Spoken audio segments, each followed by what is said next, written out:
the courts are doing pretty well in keeping up.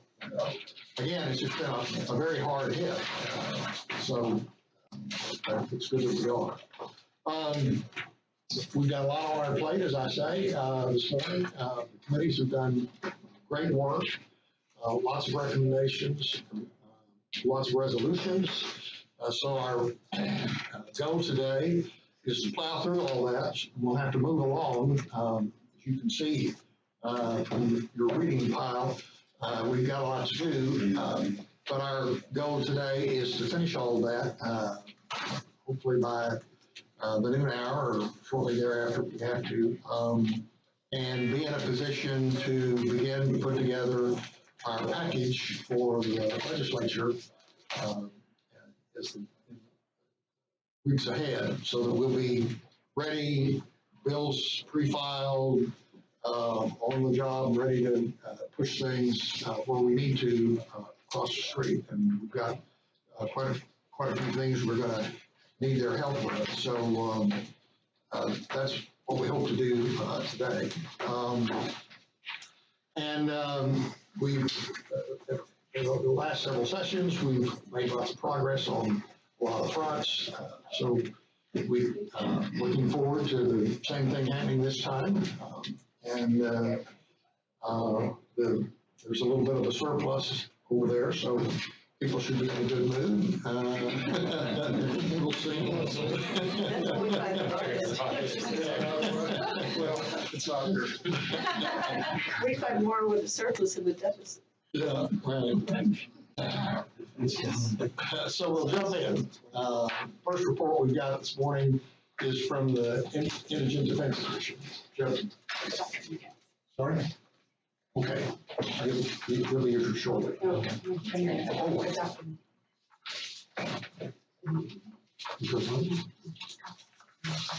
Oh, okay. Fine. Jeff, the floor is yours. Thank you, Chief. Good morning, everyone. My name is Jeff Burkhardt. I'm the Executive Director of the Texas Indigent Defense Commission. There's a report in your materials. You'll see TIDC, as always, has been pretty busy. I'm just going to hit a few highlights.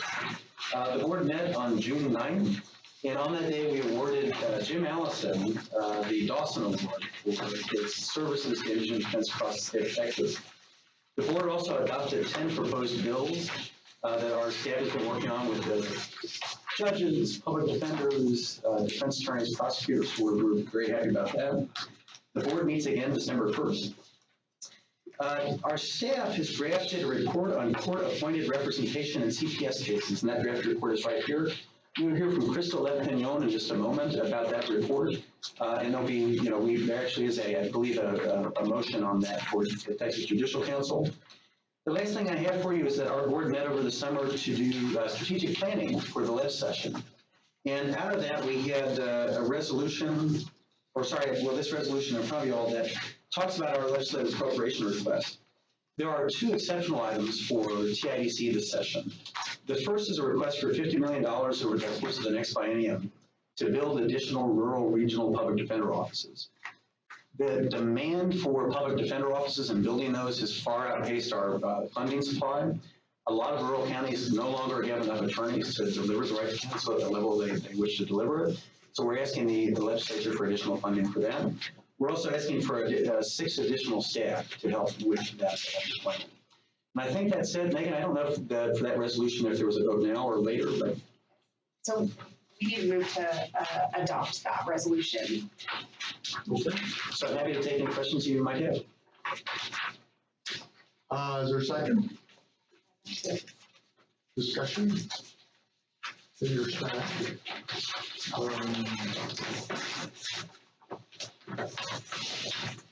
And then, Chief, it's okay. Oh, was there already a vote? I'm sorry. No, let's see here.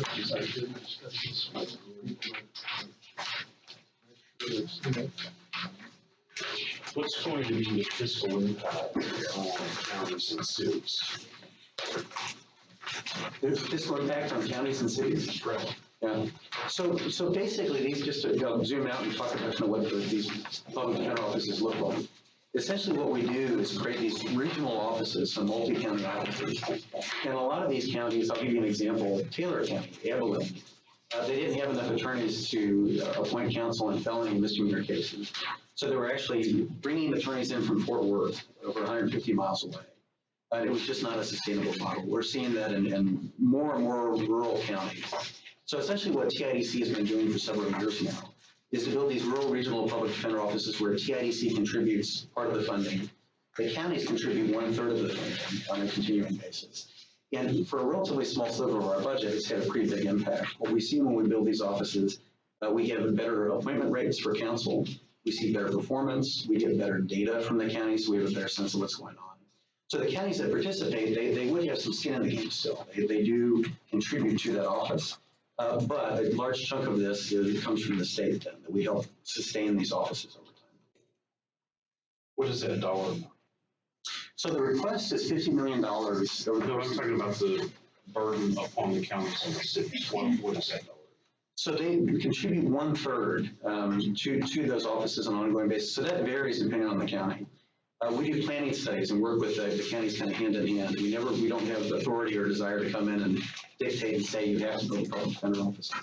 But for those counties that want one, we do these planning studies and basically determine, based on the historical case law, how many attorneys do you need, how many investigators, how many admins. So it varies considerably. But with that $25 million a year, basically what our estimate is, somewhere between 50 and 55 additional counties could move to public defender offices. So it's multi-county. Does that mean all the counties together contribute 1/3 and the state does 2/3? Yeah, that's right. So basically we do that for every county where we determine what their caseload is.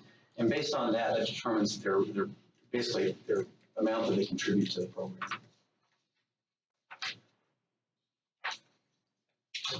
Any other discussion? Motion in a second. All in favor? Aye. Any opposed? Passes. Thank you, Chief. And I think that if it's okay, I would hand things over to Crystal Lefagnon to talk about protective services. Thank you. Thank you, Chief. Hello, everyone. Good to see y'all. So I'm going to briefly talk about the report that TIDC staff related to court appointments and child protection cases. So to give you a brief background and get you up to speed on those of you that haven't been hearing me talk a lot about this. So SB 560 was passed back during the 86 legislature, and that required that counties, for the very first time, report information about expenditures and local processes related to appointments in child protection cases. For that, we just didn't do that. So that was codified into Texas Government Code Section 71.0355. And that section of the code essentially says that the counties have to report to TJC, and TJC has to create a data report that will go to the ledge, the governor, speaker, and has to be published publicly. So TJC gave the task to TIDC with data collection and doing the report. So essentially what TIDC did was we used existing infrastructure. We already have a data portal that we use to gather information on criminal cases. Piggybacked onto that, just create another part of that to gather the information. And TIDC has a lot of really good existing relationships with local county officials. So we also use that relationship to gather the information. And it was surprisingly not that terribly difficult, considering it was brand new. We were able to get really good engagement from the counties to get this information. So the report is included in all of y'all's materials. It looks like this. But to just hit the highlights, because I know you have quite an agenda today, the total amount that was reported by counties in spending was $66 million and change. That's what counties are spending for all of this representation. The state currently does not provide any funding for this.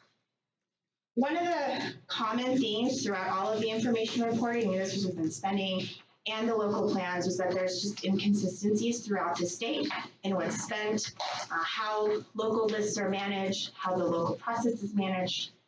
And capacity also appears to be a pretty significant issue in many areas in our state. So we have some parts of our state that just don't have to cover the need. So with that, if anyone has any questions, I'd be happy to answer them.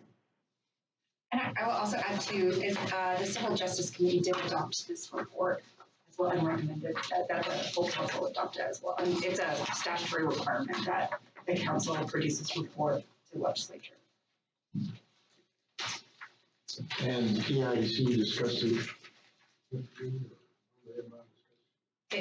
So they're not. That's right.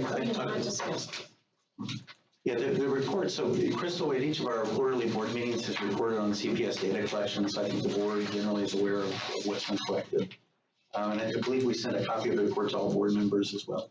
I think it's an excellent. Sorry? I think it's an excellent report. Thank you, Judge. Questions? I just want to say that PIDC has done a great job, and that's why we do this, because they've established all these relationships. It's a good relationship that they have, so it's a good portal. Yeah.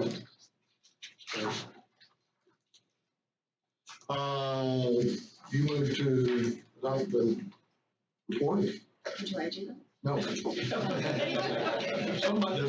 will move that we adopt the report. All right, motion and a second. Any discussion?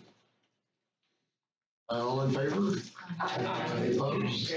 Thank you. Thank you very much. We'll move to the Civil Justice Committee. Judge Miskel. Do you want me to stand up there or stay here? You can say that. All right. Okay, so we had a big agenda. We met twice in the spring and we met twice here in the fall. I'm going to go through the ones that there are matching resolutions first, and then we'll get into some of the other things that we discussed that don't have resolutions for the legislature. So the first one has to do with federal firearms reporting in juvenile cases. So previously, Texas got into compliance and we have a statute for adult criminal cases. But since juvenile cases aren't exactly criminal, there was some confusion on how and whether that statute applies to juvenile cases. So our resolution to the legislature is to clarify that statute to help everyone understand how we have to comply with federal law in juvenile cases by doing that reporting. And then that is a joint resolution with criminal, is that right? Okay. And then the other recommendations on that one were to figure out whether the federal funding is available to help us get into compliance and also to get into compliance with all that. So do we want to vote on that resolution now, or is that a later time? Now, okay. So that one is joint criminal and civil juvenile NICS reporting recommendations. So I will move that we adopt this resolution that you have in your materials. Second. Discussion. Is this the one that there may be some federal funding? There's lots of federal funding that's going to be available through Department of Justice and the BGA. Grants and getting states to be in compliance with the Safer Communities Act that was passed this summer. So part of Senator Cornyn's bill was to provide some funding for this for the states. And he and the National Center of State Courts have been working with DOJ and Treasury and others to make sure that money comes to the courts that are going to have to implement all of this, which I don't think we have a problem with in Texas. But some states that relationships are not as good, money gets kind of diverted to other projects other than the judiciary. So I think we're in pretty good shape in that. Quite a bit of money over the next 5 years. Any questions, Judge Miskel? All in favor of the motion? Aye. Any opposed? Thank you. So the second joint resolution we have with the Criminal Justice Committee, with the next one in the packet regarding remote proceedings. So this is one we discussed at length both in the spring and in the fall. And our recommendation is that the legislature, where appropriate, should remove statutory barriers to allow remote proceedings to continue to increase access to justice and enhance court efficiency. So any discussion or questions on that resolution item? I'll move that we approve it. Second. Yes, Senator Zachary. I just want to remind everybody that we worked mightily to pass the important bill last time and failed. Even the chair of the committee agreed to hold a hearing, and the hearing was really good. We had excellent witnesses, but there was still opposition from some key and powerful members. of the Senate. So our work is cut out for us. We need to continue to work with all the members and try to be as persuasive as possible. Yeah. After the session, the court asked Chief Justice Christopher in Houston to head up a task force trying to identify all of the various proceedings, all the various statutes that might allow remote proceedings, require in-person proceedings, just try to get the landscape. And they did that. They finished it nearly a year ago. Then the advisory committee that helps the court on rules and procedures has met 3 times, I think, on this. Judge Miskell's been taking the lead on that with a couple other people on the committee. And the court has considered all that, and we I think we're settled now on a rule internally that I'm supposed to talk to Senator Hughes about this afternoon, but we hope the proposed rule that's had a lot said about it is going to allay concerns, facilitate things. There's lots and lots, hundreds of thousands of proceedings, millions maybe, that have to have remote proceedings. It's just unthinkable now that we've had the experience we've had that you wouldn't do that. And then there's lots of proceedings that that won't work at all, like felony jury trials. So we've tried to go through and sort all that out, and the court started working on it in August, and I think we're finished. And we're just going to ask Senator Hughes about it before we release it, but we should release it publicly in the next few days. And I think in presenting our package, we have to consider the perspectives of the judges, of the attorneys, of the litigants, and of the public. Right. And then stress cost efficiency and the savings, especially to the clients. Right. To the defendants and to the plaintiffs, and of course, the savings to the court. Yeah. And this is not a philosophical issue. It's very much a tune up the car kind of issue. I mean, there are just all sorts of complications to it. And so we want judges to have flexibility. The JPs are already using it. There's 800 of them, and they're using it pretty widely across the state. And a lot of other courts are as well. So we're worried about the reverence that you have for the justice system, that remote proceedings kind of appreciates that some. But the economics, the efficiency to clients, to lawyers. One lawyer called me and said he routinely practices in the Valley, and he routinely drives 100 miles to Corpus Christi to prove up a will, which takes 10 minutes. So he's got to bill his client 5 or 6 hours of time for a 10-minute hearing that can be done remotely. So there's just a lot of that kind of stuff. Any other discussion? Chief, I would just add that obviously access to justice is our top priority, but as a county judge, we have discovered that there is significant cost savings with virtual hearings, in that we're not pressing as many people through our facilities. The speed of the docket actually saves money, and so I know we don't care as much about the fiscal impact, but this decision, I think, is one recommendation that you can actually make that doesn't add more burden to county budgets. I think the fiscal impact is very persuasive with members of the legislature. Okay. So we need to stress that as we stress access to justice. Any other discussion? All in favor of the resolution, say aye. Any opposed? Carries. Judge. Okay, the next item has to do with court-appointed counsel in CPS cases. So in CPS cases, the government often pays for lawyers for every parent and children. And so for the first time, you heard about the report, which again, I commend to you as an excellent report. This is the first time we've had data after the legislature, we are now collecting data on how much counties are spending and how they're spending money on court-appointed counsel in CPS cases. And so it's a lot of money, as everyone who works in county budgeting knows. So we've adopted the report.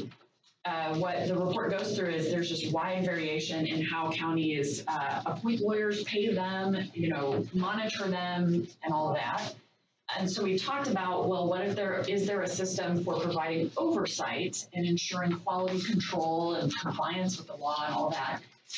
And the discussion was, rather than creating a brand new from scratch, agency or administrative arm that monitors this, we already have that existing in TIDC. Might it make sense to bring CPS cases under the same umbrella as what TIDC already does for criminal cases? And so our committee looked at that favorably and thought that sounded like a good idea. So this one is just a Civil Justice Committee resolution that's in your stack. And so what we recommended is that the legislature establish a branch within TIDC to do those same oversight functions for CPS court-appointed counsel as they do for criminal defense court-appointed counsel. So I will move that we adopt that resolution. Second. Any discussion? Discussion. All in favor? Oh, discussion before the other thing was, there is federal Social Security money available, but it has to be only paid to each state's designated agency, which in Texas is the Department of Family and Protective Services. So this federal reimbursement money can't be paid directly to the counties that are paying for the attorneys. It has to go through DFPS. And so I believe part of the recommendation as well is that we create some administrative support within TIDC to help get these contracts signed, process all the logistical paperwork so that counties actually start receiving these funds.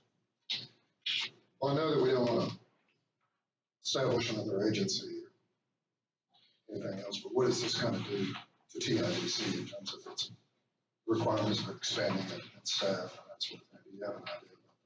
I can't remember if we have actual projections on dollar amounts, but obviously part of this would be extra funding and staff in TIDC to take on this new responsibility. Yeah, if it's okay, I can speak to that briefly. I mean, I think as long as we have, and Judge Keller and I have talked a little bit about this, I think if we have sufficient staff and funding to do it, I think that would work out. We have about 12 other states we found across the United States that where sister commissions in those states handle these same responsibilities. And one of the ways we've kind of talked about this in a sense is, I think CPS is where indigent defense was really 20 years ago before TIDC. Really no state funding, no state oversight. We have policy monitors, fiscal monitors, data collection, all of that. So again, I think the staffing is going to be critical. The funding would be critical. Without that, I don't know that we'd really be in good shape to do that. But if we had those, at least on I can't speak for our board, but I can say on the staff side, we feel comfortable. Jeff and I have talked about it, and I'm okay with this as it now stands, but I do want people to know that TIDC has not talked about it. They're aware of it, but they've not talked about it. So I'm not asking you to look deep into your crystal ball, but can you give me some indication as to how much staff? Do you have any idea as to a dollar figure? Sure. When David Slayton was here, it was 2 sessions ago, there was a bill by Senator Colhorst that would have created basically a TIDC analog and doing the same thing. At that point, I think the discussion was something like 12 FTEs. I don't think that's what we're talking about, at least when I spoke with Judge Miskell about it. I think we were talking closer to 5 was my recollection. The total amount, if you look at indigent When you say FTEs, you mean full-time? Sorry, I'm sorry. 5 full-time employees. Sorry about that. Yeah, 5 full-time employees. When you look at the funding, if you look at indigent defense, collectively statewide, we spend just shy of $300 million a year. That's growing, but it's growing something like this. CPS, we're talking about $65 million, so a much smaller amount collectively, but it's growing much more rapidly. I think really the counties, as we've heard from Jim Allison and others, I think they'd be excited for the state to pay any part of that, really. So is it's an additional expenditure, or is it transferring the expenditure from one area to TIDC? So it'd be additional funds to pay for CPS representation, is my understanding. Instead of the county paying for it. So, I think in the report, what it showed was that, so the state is the one filing these CPS cases in all these counties. And then counties have to find the $66 million to pay for it in their local community. And every community has different availability of attorneys, resources to be able to handle these cases that end up getting filed in their county. So the general picture of how this would work was, one aspect of it is, rather than creating a duplicate administrative oversight, let's use what we already have. TIDC currently provides a variety of grants to counties to subsidize the criminal defense. And so borrow that concept as well and see if grants can be provided in a similar way to counties to subsidize the CPS expenditures, which are significant. And then the staff so instead of all new staff, it would just be add-on staff. So hopefully a smaller fiscal impact to do it under TIDC's wing. But they would need new staff for the new responsibilities. And then also, hopefully, the staff could be managing these contracts with DFPS to get, I think the report says, up to $10 million back. So if counties are spending $66 million total, $10 million from the federal government is not everything, but that's 10–15%. I mean, that's a good help. So those ideas to our committee all made sense working together. Does that answer your question? Any other discussion? All for the resolution, say aye. Aye. Any opposed? Judge? Okay, so I think that was the last one that we had legislative resolutions for, I believe. I think the rest of our committee recommendations don't have legislative action associated. The first one here was business courts. So I believe in this judicial council in 2018 passed a recommendation to create a pilot program to study the concept of business courts, signed a contract with the National Center for State Courts to fund the pilot program in January 2020. And so as everyone knows, no new pilot programs were implemented in 2020. So now that the pandemic is behind us, this is coming back to us to get this moving again. So my understanding of this is that the Supreme Court would be doing this pilot program, and it would use, existing judges in local communities, and be like an opt-in process to test the concept. So is there something formal in here to vote on, or we're just approving the concept? It's just adopting the report. Okay, all right. So is that true for all the rest of the items? Yes. Okay, all right, so I'm just gonna go through them all together and then we'll vote on adopting the Civil Justice Committee report when I get to the end. So that's one. The second thing is language assistance. So providing court interpreters, both for all of the languages that we have in Texas, which is a wide variety, but also things like sign language and other things. Right now, we don't even have good data on how many litigants need language interpretations, how many counties are providing, how much it's costing, all that. So the concept in theory was to start collecting this data, but as we got into the ins and outs of functionally and logistically, how would that happen? That is a big hands-on, costly process. And so what Civil Justice recommended was that we look at baby steps of how would we start to collect these data, because the clerks know this is not an easy task. So our Civil Justice Committee report is start to think about and study how might we get this information if it's information we want to have. So we're not approving new jobs for clerks yet. The next one was, did I skip eviction diversion? Okay. Eviction diversion was continue to monitor. I can't remember where that is in my notes, but we didn't have specific action items on that one. Likewise, case backlog, we had to continue to monitor and encourage OCA to provide resources and training to help judges catch up on backlogs, so no specific action items there.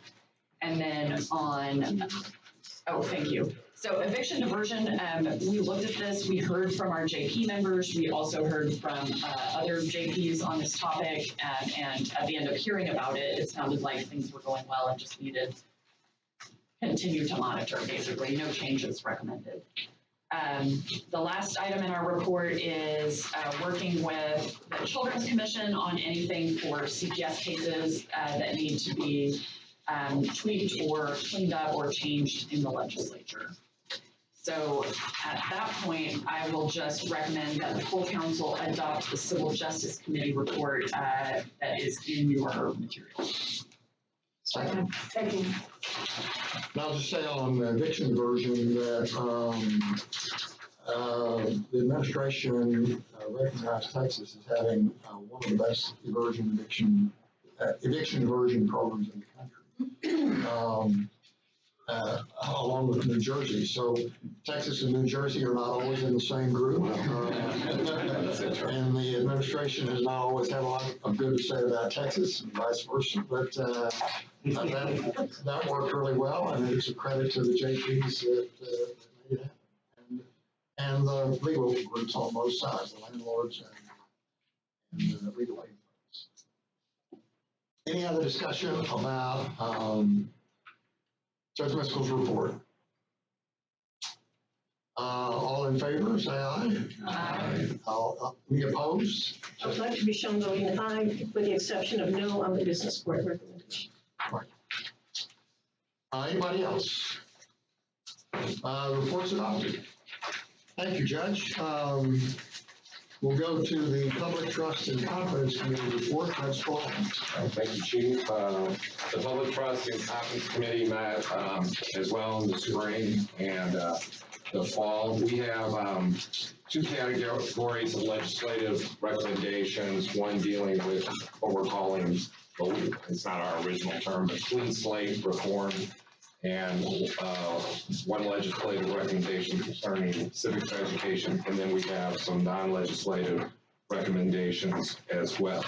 On the clean slate reform, and we're sort of piggybacking some legislation that didn't go through, but what clean slate, a number of states have adopted clean slate reform, and Texas has really been a leading state in terms of dealing with proliferation of data, criminal data about people and following them later when even they're excellent law-abiding citizens. So the idea, right now we have 9 million Texans who have some sort of criminal record.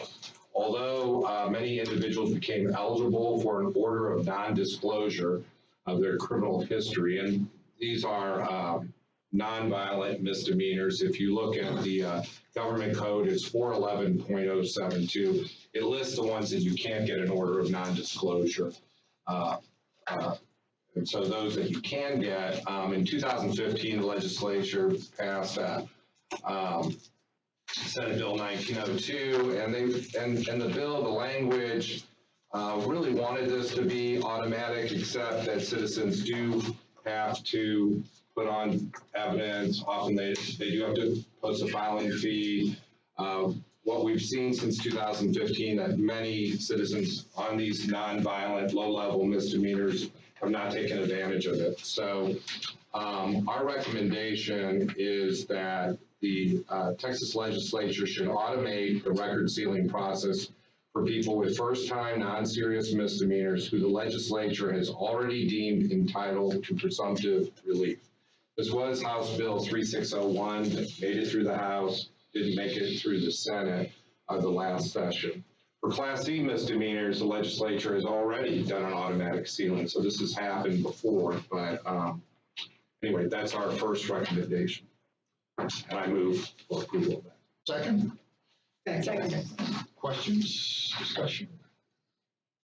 The misdemeanor courts in Harris County have their own clean slate project that the Chronicle said some good things about a couple months ago. So, again, the Chronicle is not always laudatory of the Houston Judges. So take what we can get. Any other discussion? The only thing I would add, and it's not about orders of non-disclosure, but for the pandemic, I probably wouldn't have a court YouTube channel. And because I have a court YouTube channel, I have an explanation on expunctions. And we've had about over 1,000 people take advantage of that because if you know, or you've had your children apply to law school jobs, you know, they always ask. So a lot of times it's just a lack of education, but this automatic system, and it also would free up courts not having, you know, I know courts now want to try to get rid of their files eventually with time. So hopefully the courts, I think, would be positive about that. I think they would be. Yes. We also discussed the importance of addressing the issue of how an applicant for a job or an applicant for law school or other entities can answer the question, have you been arrested? Have you ever been convicted after a record has been expunged? Okay. There's a lot of conflict and a lot of controversy regarding that. Yep. And even gubernatorial appointments. Yep, right. Answer. Yep. All in favor of the resolution, say aye. Aye. Any opposed? Right. Right, on that issue too, we also had a recommendation that the Texas legislature would expand eligibility for petition-based record sealing with the provision that it would be the judge's discretion. These, in terms of specifics, these often the order of non-disclosure is just for a first-time deferred adjudication that's been dismissed or one-time conviction. We would like to include the judge that have the discretion. The judge doesn't have to possibly approve an order of non-disclosure on a second misdemeanor, nonviolent misdemeanor as well. And so that's our second recommendation. I think that's all in the same resolution, is that right? It is. Yeah. So we've already approved that. Okay. I believe so. Great. Well, that sounds good. All right, very good. All right, so that was our recommendation on that. On civics education, may recall we did, I think Senator Diverting had a bill in terms of talking about civics education. And there were a number in the last legislative session, several bills on civics education, and a broad civics education bill did pass. But the committee looked at the fact that still, we looked at the Annenberg Public Policy's 2022 Constitution Days Civics Survey that showed that less than half of U.S. adults can name all three branches of government. A staggering 25% cannot name a single branch of government. We felt that what was missing in the bill and what we wanted and made sense for the Judicial Council to focus on is our branch of government. We believe that the public needs to be further educated on the differences between the judiciary and its sisters branches, on how the judicial system was designed and how we operate. For the first time, the National Center of State Courts, they do an annual survey. We still have higher approval than the other branches of government in these surveys, but for the first time, it kind of flipped. It went down, and there were more people having problems than were happy. So our recommendation is that the legislature should amend state law and require comprehensive civics education that emphasizes on the judiciary, its design, and how the state and local court systems operate. I'll move for that. Second. Discussion. The Chief Justice of the United States has encouraged federal judges to engage in this in his interview report in 2019, and a lot of judges are doing that. I went to Edinburgh last fall to give a speech over there about judicial independence, and the lawyer walked up to me afterwards and said, the only thing I know about Texas is some town called Laredo, where there's a judge down there that has mock trials for school students. And I said, well, I didn't know it had gotten to Scotland, but yeah, you should try it here. And so he was actually in the process of setting up a court like that. Amazing. Yeah. Any other discussion? So I have a very uninformed question. So I know usually judicial council will make recommendations to the legislature, but as I've been on the campaign trail, I've been hearing the State Board of Education candidates talk about civics education and how it needs to be put into our requirements for curriculum and things like that. Does the judicial council ever work with State Board of Education or anything else on a topic like this? Chief, you gave a speech regarding. Yeah, I talked to him the other day, and I talked to the commissioner a couple of years ago. Again, I think it was pre-pandemic and then things got sidelined. But he's very supportive. But we might add something about those SBOE and Makes sense. Because from my understanding, they do what's called TEACs, which is where they take the bullet points that the curriculums have to include, and also, they don't do, but also STAR testing, like what does STAR test influences what teachers teach. And so having a legislative about teaching civics might work hand in hand with civics getting incorporated into the TEACs and being tested on the STAR. On a practical level. Right. there's a dozen groups that have commercial offerings of how to teach these courses. So there's lots of assets out there. It's just kind of getting the ball rolling. That's very tough. All for the resolution, say aye. Aye. Any opposed? All right, and we have several, and I'll go through non-legislative recommendations. One is involved with civics education as well. I wasn't aware, but in 2015, the Judicial Council, and we had a wonderful show, at least design of a Judicial Civics Education Center that was going to be in this building, and the idea is it's part of the Capitol tour, and it teaches about the judicial branch. Due to lack of funding, I think was the reason it didn't go further with the pandemic. We are recommending that the council works with the judiciary and the Office of Court Administration to establish a Judicial Civics Education Center. We did talk about, maybe obviously private funding to have such a center, but it would allow citizens as they go on a Capitol tour to learn about our branch of government. That was one recommendation we had. We also had a recommendation that the Judicial Council take advantage of Judicial Days in the legislature during the 88th legislative session, including perhaps during the State of the Judiciary Day when Chief Justice gives an address. And also we do have, it's been very successful, we've had a Woman Judges Day, but take advantage while the legislature is here to advance civics education related to the judiciary, especially when we do have judges here in Austin. Two other recommendations on different issues. The case backlog recommendation, as the chief mentioned, the courts have done a great job in terms of working with the backlog that occurred during the pandemic. Our recommendation is that the Judicial Council should continue to monitor court case backlogs and work with the Office of Court Administration to provide resources and training to address backlogs. I think it was mid-September, September 14th and 15th, that there was a backlog summit that OCA held along with the National Center of State Courts, and it was very well received. So we definitely want to recommend so that courts aren't reinventing the wheel, they can talk to each other and continue to make progress on backlog.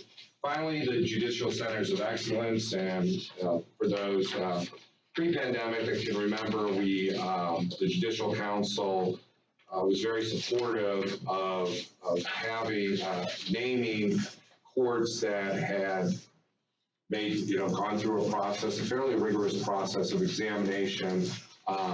Once they've gone through that, improved their practices if necessary.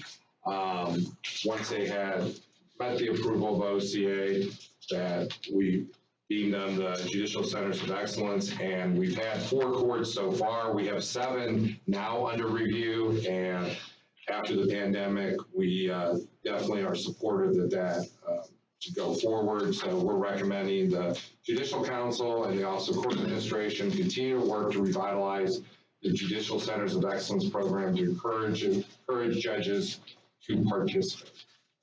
And I would move to adopt the Public Trust and Confidence Committee report with those non-legislative. Second. Any other discussion? Chief, Yes, I Judge. just wanted to say I really enjoyed the judges at your State of the Judiciary. I think that's wonderful. I know at one point, years ago, we were able to, the council was invited to sit on the floor during the speech, and I think those are really wonderful moments. It gives the judiciary a chance to really see what's going on. I know we have our job to do, but it's always a nice event. So those are memorable moments. Thank you. I think that's a very good idea to Yeah. invite the judicial council members to sit on the floor. We can arrange that, I'm sure. Yeah. And I love the idea of continuing the Women's Day.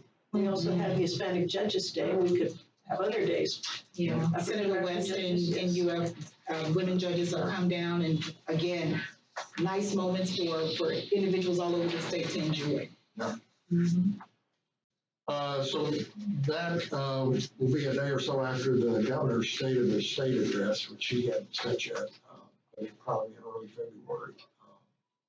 But we'll make sure that we have judges to be there and be recognized in the council. That's a good idea. Thank you. Yes, Chief, I would just comment on one thing that Judge Spillane said, that, you know, the older I get, the more important I realize history in teaching our next generation is. And our historic courthouse in Georgetown, you know, we have tens of thousands of kids come through on an annual basis. And I've been down here at the Capitol many times when there are kids traveling and touring here. And the thought of having a part of this building or a space set aside, whether it would be a museum or an educational training facility, I think is important. And I remember back the first time that we invited all of the justices of the peace here. And remember when they went into the Court of Appeals and when they went into the Supreme Court chambers, it was teaching, humbling, and overwhelming for many of them. And so I would hope that we could move forward, perhaps with some public-private partnerships on a location here in this facility, that we would begin to open our doors up for children that are coming through this area and adults alike to see what we have. We've got a great location. I think we have a wonderful story. And clearly the judiciary is much more popular than the legislative branch. And better looking. I look for exceptions from Greg, and I know the issue is obviously, I know the issue may be money, but let's not say no. Let's dream, and then let's go find the private businesses in the Central Texas region that could fund this, or across the state. We've talked about that some, and we've asked the legislature for a time or two. A lot of other states have them. Ohio has a beautiful several rooms. Colorado has one. Louisiana has one. And the kids go through there, and it's got a computer mock-up of a trial. And it says, if you knew this about the case, what would you think? And so the kids say guilty or not guilty. And then it's, well, what if you knew this? And so it kind of takes them through how cases change and how arguments change, and then takes them through the history. And we would really like to do something here. And Chief, may I add that one of my twins goes to Townview Law in Dallas, and you know, it's just amazing. I'm so glad to see that those teachers know how to teach those civics.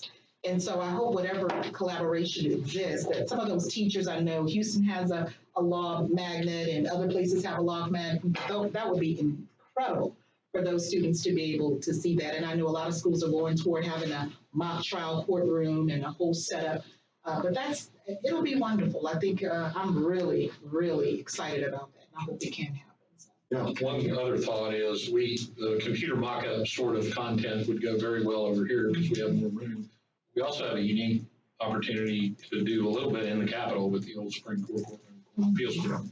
If you think they're not going to come over here, we can do two areas. And Chief, we could integrate some of the mock court material that's been created by Senator Zaffarini. I really envision every day we would have a retired visiting judge that could lead in that mock court proceedings for whatever guests were there that day. So I would just say, let's dream and let's not rely, and no offense, but let's not rely on the legislature for funding for this. Let's think about some public, if it's lawful, public-private partnerships. What would be, we should pursue that. And I think when, in 2015, it's funny because I showed the video, we couldn't find the actual file, so I showed the video of me presenting that video. It wasn't the best quality. But at that council meeting, there was, advocacy groups and lawyers that came up to us after and said, we love this, what can we do to help? So I agree. I think that there is an interest out there, and that was years ago to fund this. That was a good plan. That was good. We also have a number of teen courts throughout the state, and there's really a need for a place to go to really drive that point forward. So, I think there's a lot of opportunities for us pervasive throughout the system. Really talk about. Yeah, could you imagine our teen courts having a destination location to go visit, go see their state capital, and perhaps do a teen court proceeding in the mock courtroom? Right. Yep. All good ideas. We'll pursue those. Thank you. For the Criminal Justice Committee, Judge Valeri had a family loss, very sadly. And so Ms. Wiggins is going to present. Thank you, Chief. So the Criminal Justice Committee did meet once in the spring and twice this fall. The committee had two joint recommendations with the Civil Justice Committee concerning remote proceedings and juvenile reporting to NICS that you've already heard about by Judge Miskell and adopted. The other legislative recommendations, the first deals with preventative detention, which is a previous recommendation of this council, where a judge could hold certain defendants charged with violent crime, imposing a high flight risk or risk to the community without bail after certain findings are made. There was a constitutional amendment. It did pass the Senate, got held up a few times in the House during the special sessions. But that is another piece. Obviously the legislature passed Senate Bill 6 last session, and this is an additional piece to bail reform. The second one is also another recommendation that the committee has made previously, and it deals with addressing diverting youth charged with non-traffic Class C misdemeanors from the criminal justice system. I believe that recommendation has been a recommendation of this council. This will be the third time the Criminal Justice Committee has recommended this. I believe there is interest in the legislature this session. We've been contacted by a few offices specifically about that bill. The third legislative recommendation is a request to the legislature to make the release of a draft judicial opinion or judicial work product a criminal offense. Obviously, this recommendation comes after a draft U.S. Supreme Court opinion was released earlier this year. There is no clear federal or state offense that covers the premature release of these opinions and or work product. So those are the three legislative recommendations coming from the Criminal Justice Committee, and there's three separate resolutions for them. So tell us the first one again. Is bail and preventative detention. Actually, sorry, there was one other bail piece. So the other piece is obviously with Senate Bill 6 created the public safety report system, which was carried by Representative Smith. Don't shoot. District judges in general. But a big thing that we've been hearing from jurisdictions is the need for integration, the integration of the public safety report system and local jail and case management systems. So within the last month, OCA has made the API available to jurisdictions to integrate with the public safety report system. And what we've been hearing from some jurisdictions is that the cost may be a problem. So there's not a cost from the state for us to give them that API, but there is a cost from their local case management systems to integrate. And so the second recommendation on bail from this the Criminal Justice Committee would be for the legislature to provide funding to counties to allow local case management and jail systems to integrate with the public safety report system. So the first one is the constitutional amendment. The constitutional amendment and the integration. Is there a motion? Any second? Second. Any discussion? All in favor? Aye. Opposed? Thank you. The Class second, C diversion. sorry, Class C diversion. Class C diversion of huge charged with final offenses. Is there a motion? Move. Second. Any discussion? Is approved. The third one, Judicial work product security. judicial work product security. So moved. Any discussion? There were a lot of motions for that one. Any discussion? And there was one other, Wait a minute. All in favor? Aye. Great, sorry. That's all right. There's one other non-legislative recommendation from the Criminal Justice Committee dealing with Operation Lone Star. So there was a lot of discussion about the reporting. Obviously OCA collects aggregate data, and so the data that is sent to OCA from the clerk's offices doesn't distinguish between what is an OLS case and what is not. And so the committee recommends that the council should continue to monitor Operation Lone Star and study ways to improve reporting on OLS court activity that's not overly burdensome to the clerks and judges that are dealing with those cases. Is there a motion to adopt the Criminal Justice Committee's report? Second? Second. Any discussion? All in favor? Aye. It's approved. Thank you. Judge, Yes. if I might just quickly point out, the work that OCA did to get that system up and running in the very short period of time that we gave them to do it was nothing short of miraculous. It was just magnificent, and we appreciate all you did on that. I personally tried to get August, excuse me, I got this right, August as the rollout date. And by the time the sausage was made, we were in April. And the bill didn't go into effect until January. Right, pieces of it went into effect in January, but it wasn't signed until September, I believe. Right. So we essentially had 6 months. We had 6 months to put this all together.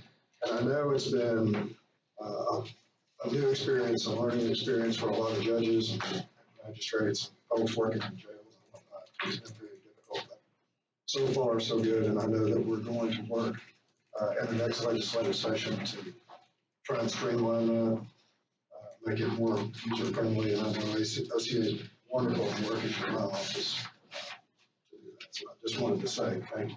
Thank you.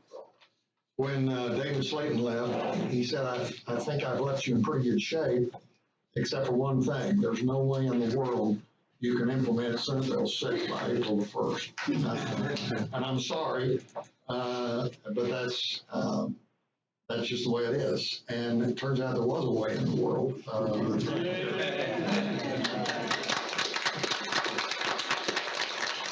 But, and then I'll say another thing, Senate Bill 6 is really, I view it as monumental change. And it's unthinkable to me that we're sitting here in the 21st century and we're magistrating 200,000 cases, over 45,000 cases a month, and the magistrates don't have a clue who these people are or where they're from or what they, and they're just trying to go off a schedule what crime they're being charged with, and maybe some, if you get out in the rural areas, maybe some local information that the judges happen to know. And now we're really gonna actually have information behind all of this. And then secondly, we're generating all these reports that now you can go through and see. There's a lot of them, and it'll take a while.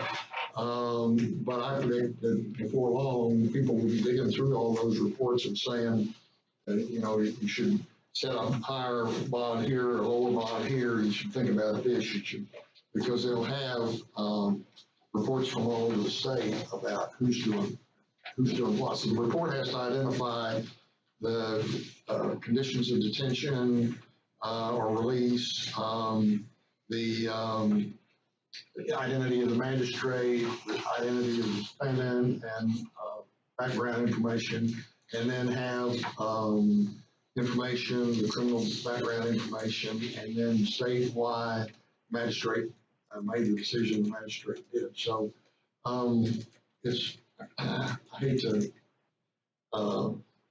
make the judiciary too scientific, but maybe we're making progress here. So our my commendation to Representative Smith and Senator Huffman and everybody who made this happen. We'll go to the Judicial Commission on Mental Health recommendations. Justice Boyce. Thank you, Chief, and good morning. I'm Bill Boyce here on behalf of the Judicial Commission on Mental Health, co-chaired by Judge Hervey and Justice Bland.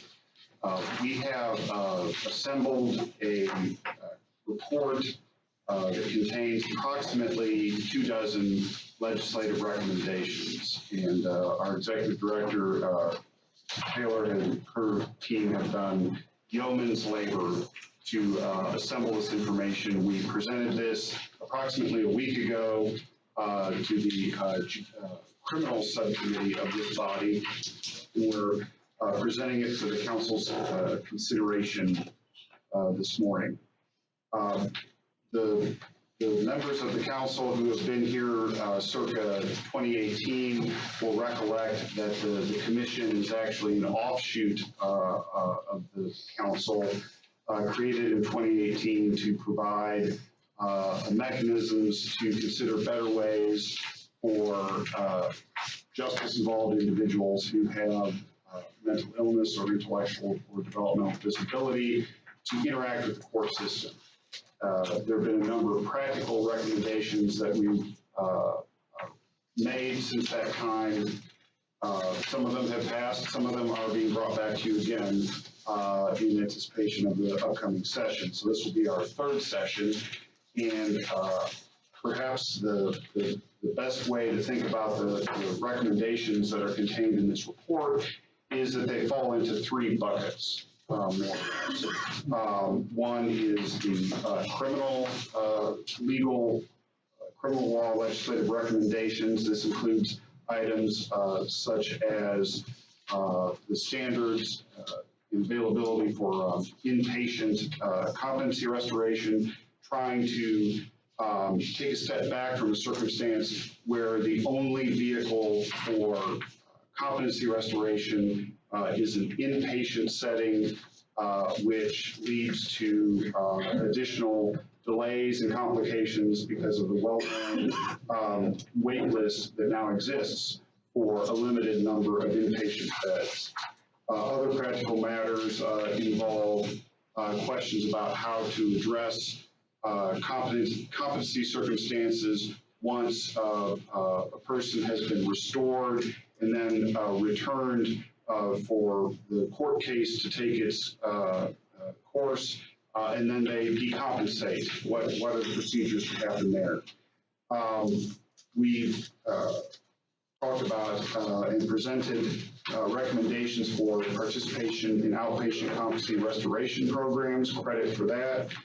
Use of Article 1622 screening procedures for Class C misdemeanors, A couple of sessions ago, we had some significant revamping of the 1622 procedures. The Class C misdemeanors kind of fell out in that process. This is a restoration of that, a proposal for that. There are some Senate Bill 6. There's some syncing that needs to happen between bond circumstances and circumstances that permit a mental health personal bond under the criminal provisions as opposed to Senate Bill 6. So there's a proposal that relates to that. Again, some of these have been prior presentations to the legislature. Some things have passed. Some things we're going to bring back again. On the civil side, we're looking at and presenting proposals related to electronic applications for emergency detention warrants by qualified persons, not just physicians. And this is a reflection of a theme that runs through a number of the proposals here, which is a recognition that in the state as large and diverse as Texas, with 254 counties, a key idea is to provide flexibility because the circumstances on the ground in a rural jurisdiction are not necessarily the circumstances on the ground in an urban jurisdiction. That is reflected in a number of these proposals to try to provide local options and local flexibility to deal with circumstances that may involve very long distances between where an immediate court case is underway and where the nearest mental health facility is, and how does that play out as well. There are other specific proposals here related to, for example, authorization of blood draws for persons receiving court-ordered medication so that necessary scrutiny and review of the medication levels can be undertaken, matters of that nature. So the first bucket is criminal, second bucket is civil. The third bucket is a suite of approximately a dozen or more recommendations by a specific task force, an advisory committee that was created to look specifically at procedures addressing juveniles. And so you will see a number of proposals. Some of these are terminology to sync up the terminology that's used and bring some of it into more modern accepted use. Some of these are syncing up procedures to make sure that when appropriate, procedures and other options that would be available in an adult circumstance are also available in a juvenile circumstance.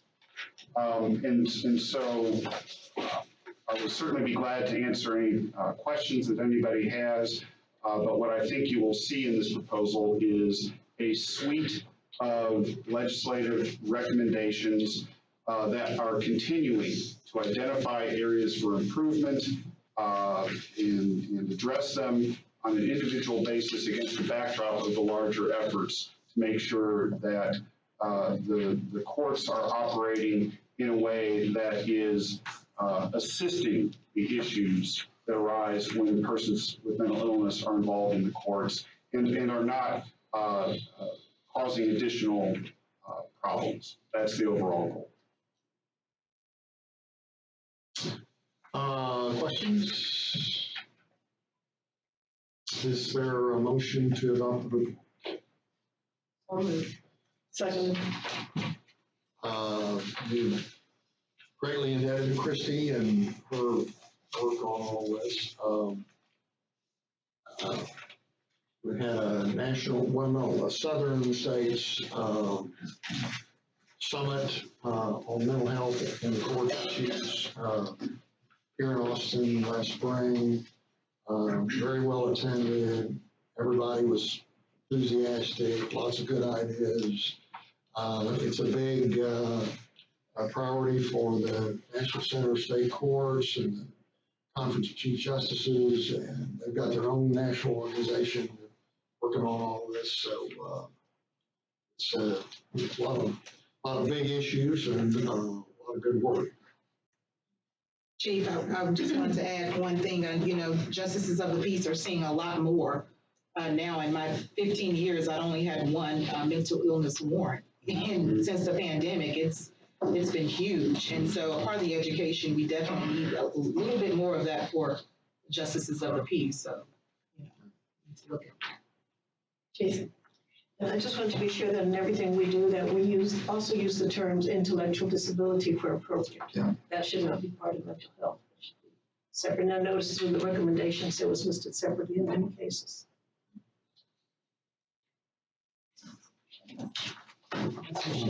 Yes. And there's a resolution In your packet, yes. on, The JCMH mental health, the recommendations, there's a resolution in the packet that has to be adopted as well. motion to adopt the resolution. Second. Any discussion about it in particular? All in favor, say aye. Aye. Any opposed? Thank you, Judge. Thank you. That takes us to the data committee. Judge Juvenile. As most of you would recall, the Judicial Council set it as a top priority back during the 2018 year that we would begin to pursue really granular, in-depth case data material, and we've been on that project for many years. It reminds me much of the old African proverb of how do you eat an elephant, and it's really quite simple, one bite at a time. And the data committee, for some, appears to be unimportant and insignificant, even the members of the judiciary in my county, until this past month when they realized that data is very important, because tomorrow, at the recommendation of the legislature, we have a new district court that will begin tomorrow and a new county court at law. So they're now suddenly fans of data collection, so we're grateful for that. We do have a recommendation and then some non-legislative recommendations as well. The recommendation from the committee is that the Office of Court Administrator, Office OCA is included as an exceptional item in the 24-25 legislative appropriations request to replace its legacy data system with a system that has the capability of collecting and analyzing case level data, and that is a recommendation. And you move its adoption. That's a resolution, right? Yes. Yes. Can you move its adoption? Yes, sir, I do. I apologize. And is there a second? Second. All right, discussion. Again, the very idea that the court system should actually have data available. It's foreign to our 19th century mentality. Well, it's funny because right now we know how many cases are initially filed by self-represented litigants, but we don't know anything about the other side of the case. And so even basic questions such as how many self-represented litigants do we have, we can't know the answer to. And these kinds of things it catch us off guard. So one authority on this subject says that self-represented litigants first appeared in the United States in the mid-70s. And before that, there basically, if there were, you just didn't know about them. But lots of times they didn't come to court, and they just did the best they could. And now we think, 50, 60, 70% of the parties in federal court, in family courts have self-represented litigants. And then in the rest of the civil system too. And of course, since Gideon, we've got lawyers over on the criminal side, but that's basically not true on the civil side. There's some exceptions, but not very many. And it's a huge problem all over the United States, and you can't really impress the policymakers of the importance of it if you don't have some kind of data to show them. And then, what was it, 2017 or 18, all of a sudden, we're going through the data from the private prior year, and turns out 40% or a third of our docket is debt collection cases, and we just had no idea that it was just huge compared to what it had been just a few years earlier. And of course, it happens all over the United States, and the other states don't have any better data than we do. So we need to work on. Any other discussion? All in favor of the motion, say aye. Aye. Any opposed? What else, Judge? We also have a couple of non-legislative recommendations and just one ask. So the committee's also made several non-legislative recommendations in relation to monitoring the uniform case management system that most counties in Texas will come online in 2023 in that monitoring. The committee also recommends that the Judicial Council would strongly encourage judges to participate in the weighted caseload study occurring in early 2023. So my question for my fellow members here of the Judicial Council is, it would be amazing if you would be a role model and lead out and being a part of this study. And thank you for volunteering for it. And I think it's April 2023, right?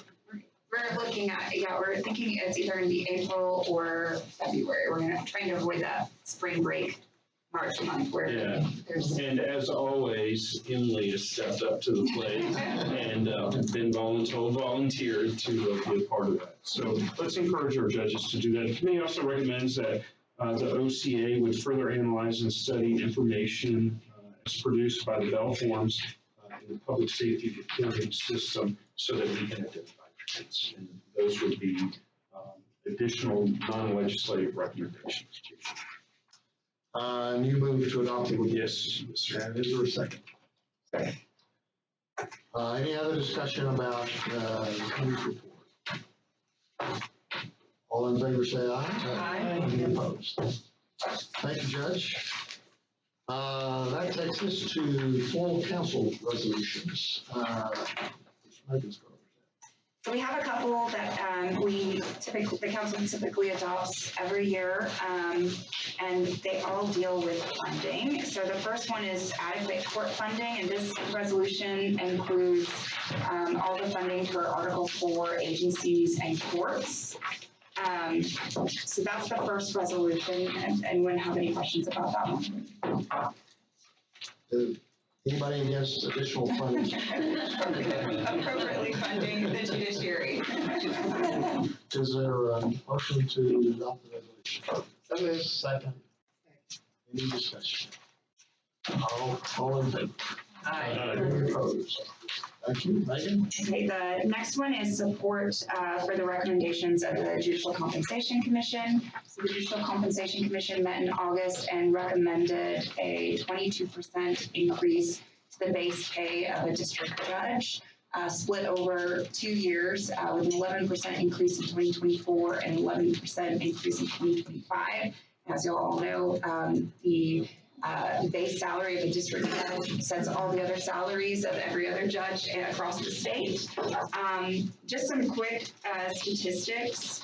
So the National Center for State Courts does a survey every year about judicial salaries, and I wanted to let y'all know where we rank. So they're using the average salary. So in 2019, the legislature did pass a tiered salary system. So after 4 years, 4 years on the bench, judges get a 10% raise, and then another 10% raise after 8 years on the bench. So we are using as the average the 4-year salary.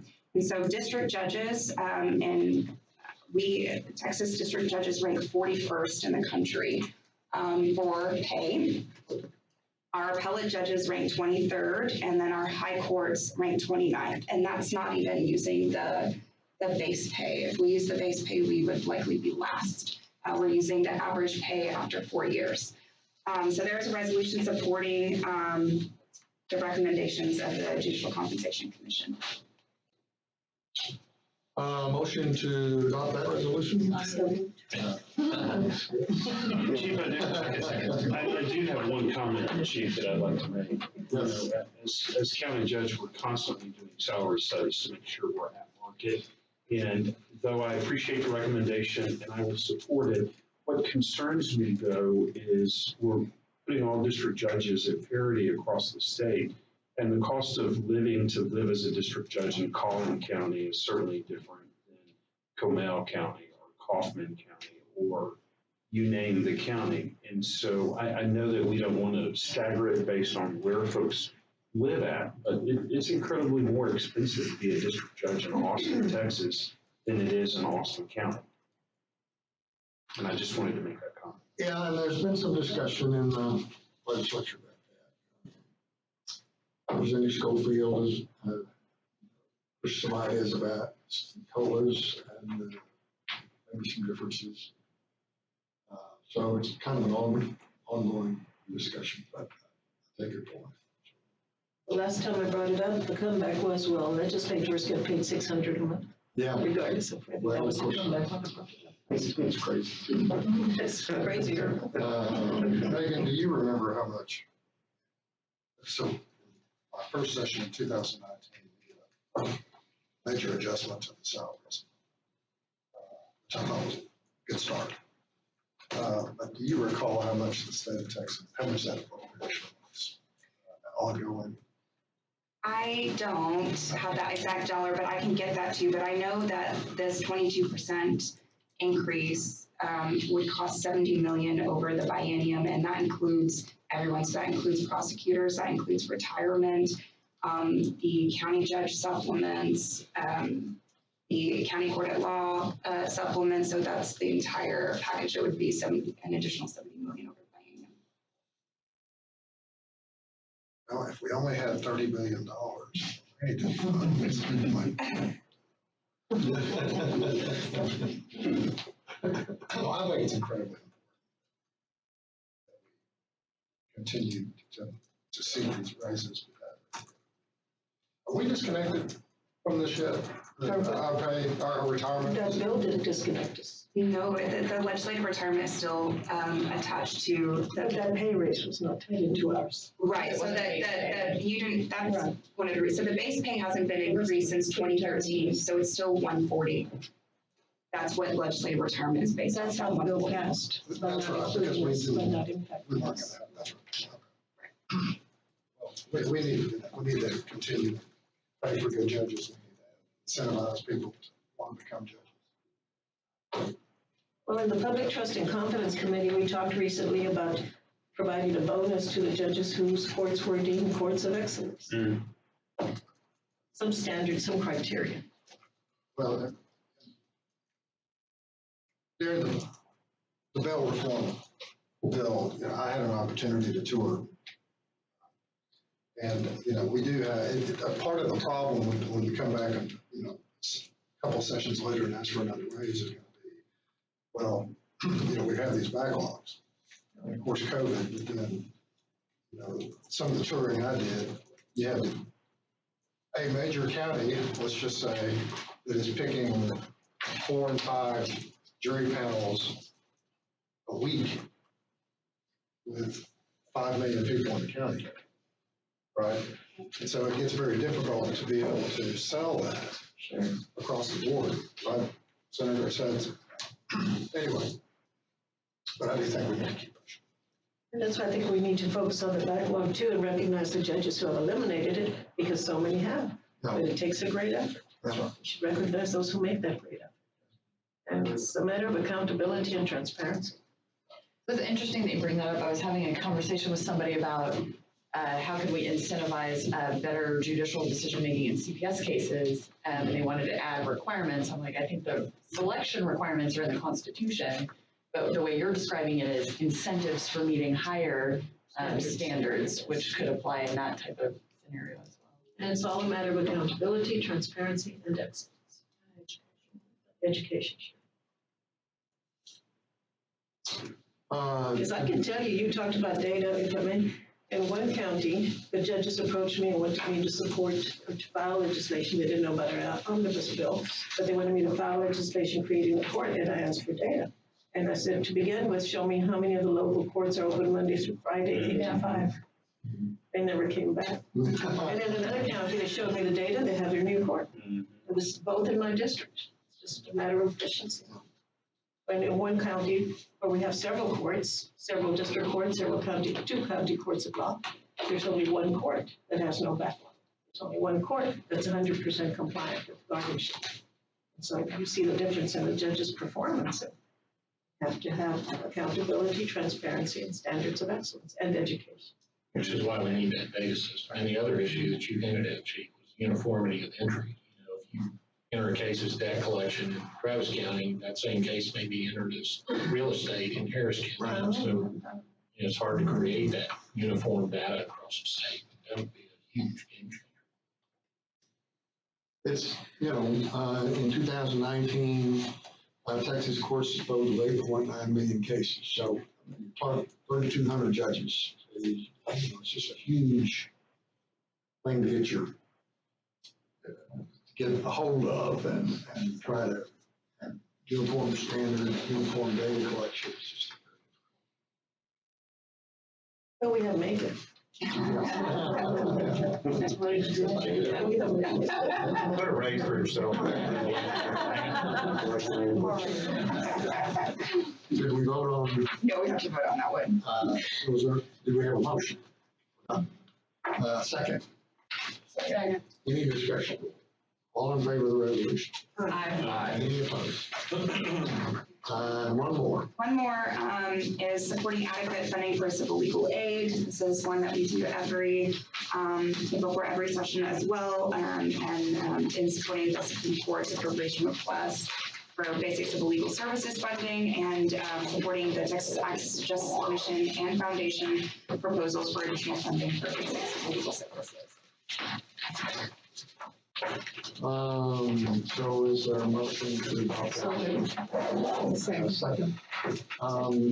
And just on that score, briefly, again, the legislature has been among the leaders of the country of helping advance basic civil legal services. And you kind of expected New York to be that way, but it really says a lot to the other states when Texas does the same thing. And one of the things our court has asked for as an exceptional item is $5 million for kiosks. They want to, legal aid communities want to build 250 kiosks around the state that would be literally 6th grade level, turn the thing on, punch a button, get your lawyer online, get in a court proceeding, very simple things that you could do so that you didn't have to travel. And you could, a lot of people don't have access to technology. And we even have a name for it. It's called the digital divide, that some people do and some people don't. We all take it for granted, and some people that's a major hurdle. So a couple of other states are thinking about something like that, and we're very hopeful about how that's going to work. We'll see. And we met with the House. We met with the staffers, the budget staffers the other day. They were positive about it. We'll see. And Chief, I will say in Dallas, we are so excited to have legal aid in our courts because they've made a huge difference and they've had to hire more and more lawyers. But for those litigants who really just don't know, we've just seen a really huge difference over the years, and wish they could have been there years ago. So, you know, that presence and having that representation means everything. It really has. And when it comes to funding, we have a new chair of finance in the Senate, not only an attorney, but a former judge. That will be very helpful. Senator Joe Huffman. I think that will be excellent. I think I saw something from the National Center that they are working with technology industry partners to create what do these kiosks look like. Yeah. Right.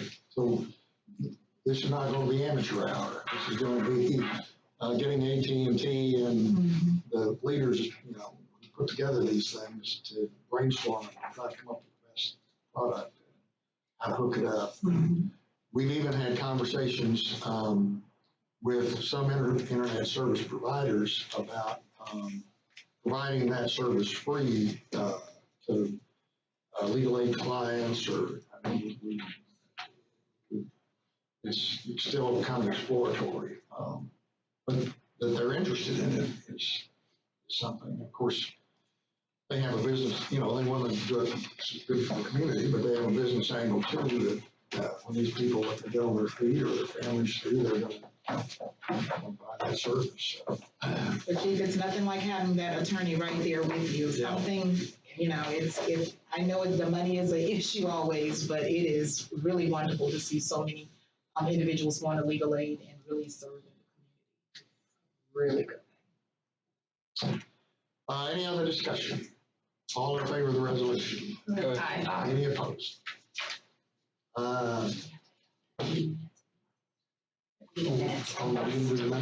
Thank you. You've had an opportunity to see the minutes of the last meeting, which you've done that first. Hard to get a chair these days. Any questions or objections to the minutes? I move the adoption of the previous. Sorry. Any other discussion? All in favor, say aye. Aye. Any opposed? There are none. What else did you do that? So any other business for the good of the order? This, I believe, may be Chief Justice Raddick's last meeting. We weren't going to talk about that. Well, she asked me not to talk about it, and I denied her request. But Chief Justice Raddick has been such a gift to the justice system for many years. And first as a district judge a couple of years, and then as chief of the First Court of Appeals in Houston for 20 years, and on this group. And Sherry, we appreciate all that you've done for us. Well, I'm going to go back at you and say I've been on this committee for over 20 years, and I've seen the development and the expansion and perfection of the things that are being done under your leadership. So kudos to you. Forget about me. Well, that's out of order. So, but many of you, we all do that work.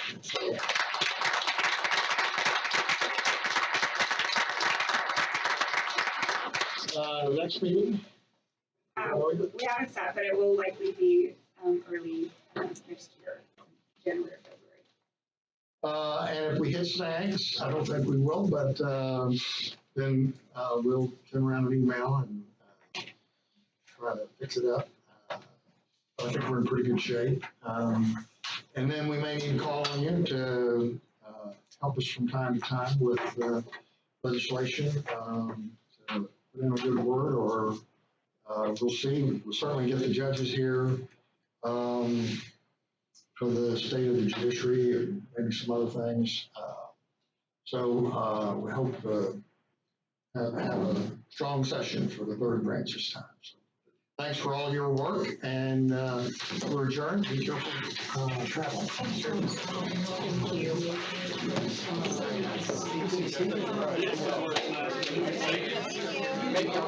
you.